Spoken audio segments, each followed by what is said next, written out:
Hi friends, welcome to Jyothisri homely vlogs. ఎలా ఉన్నారండి? అందరూ బాగున్నారా ఫ్రెండ్స్? రేపైతే మనకి పెద్ద పండగ అనేది రాబోతుంది కదా. రేపు పెద్ద పండగ ఏంటంటే మనకి సంక్రాంతి తర్వాత కొత్తగా మనం పెద్ద పండగ అనేది చేసుకుంటున్నాము. ఏంటంటే జై శ్రీరామ్. రేపైతే ఒక అద్భుతమైన రోజండి. ఎన్నో సంవత్సరాల నిరీక్షణ మనకైతే రేపటి కళ నిజమైన రోజు. రేపటి రోజు మన కళ నిజమైన రోజు, మనకు పండగ రోజు. మన దేశంలోనే కాకుండా ప్రపంచమంతా ఒక అయోధ్య శ్రీరామ నామస్మరణ చేసే రోజండి. బాలరాముడి విగ్రహ ఆవిష్కరణ. ఆకాశం నుండి దేవతలు కూడా శ్రీరామ అనే పదము ఆలకించే రోజు.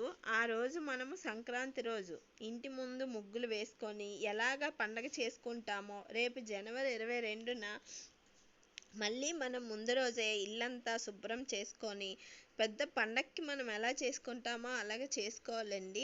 రేపు జనవరి 22న మళ్ళీ మన ఇంటికి కాదు, మన ప్రపంచానికే పెద్ద పండగ. అలాగే అయోధ్య వీక్షణ కోసం ప్రభుత్వం ఎన్నో ప్రత్యేక రవాణా సౌకర్యాలు కల్పించింది. రేపు మనము టీవీ, మొబైల్ అలాగే అన్ని సోషల్ మీడియాలో శ్రీరాముడిని ప్రసారం చేస్తారు. అలాగే ఆ మహోత్సవం భాగ్యాన్ని ఎవరు వదులుకోవద్దండి. ఏంటంటే మనకి ఎంతో పెద్ద పండగ. రేపు ప్రతి ఒక్కరం ఫోన్ వచ్చినా ఏదొచ్చినా జై శ్రీరామ్ అని అందాము.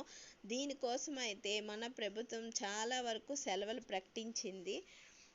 అలా రేపైతే మనందరం జై శ్రీరామ్ అనే అమృత పదం మనందరి నోట వినబడాలి. అలాగే ఆ అమృత వాక్యం ప్రపంచం అంతా వినబడి హిందూ మత విశ్వాసాన్ని మనం పెంచాలి. అలాగే మతంతో సంబంధం లేకుండా అందరూ కలిసి నిర్మించిన భూస్వర్గం మన అయోధ్య.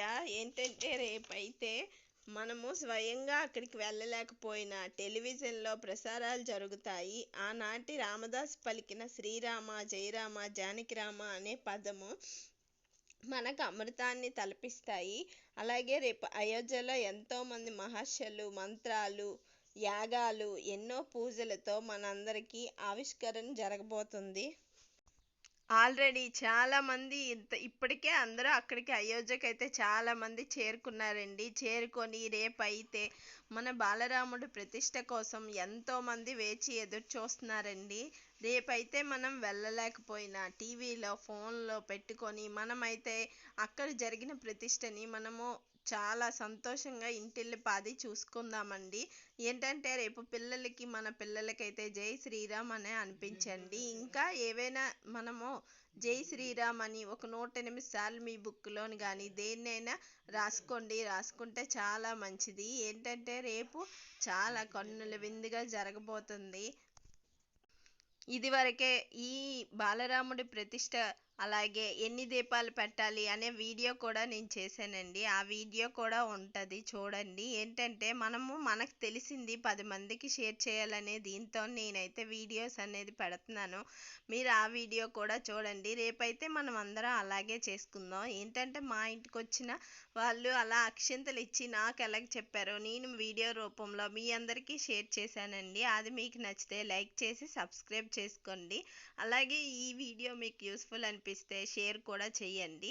ఏంటంటే రేపు అందరం టీవీల్లో ప్రసారం అయ్యే బాలరాముడి ప్రతిష్ట అనేది కన్నుల విందుగా చూసుకొని అందరము ఏంటంటే రేపు ఎవరు ఫోన్ చేసినా ఏదైనా సరే జై శ్రీరామ్ అని అందాము. అలాగే మన పిల్లలకు కూడా చెప్పాలండి. ఇవన్నీ అయితే రేపైతే పిల్లలతో కూడా జై శ్రీరామ్ అని అనిపించడము, ఒక 108 సార్లు అనేది ఆ పిల్లల చేత కూడా రాయడం వస్తే రాయించడం చేస్తే చాలా మంచిదండి. అంతేనండి. ఈ వీడియో మీ అందరికీ యూస్ఫుల్ అవుద్దని అనుకుంటున్నాను. ఈ వీడియో నచ్చితే ప్లీజ్ లైక్ చేసి సబ్స్క్రైబ్ చేసుకోండి.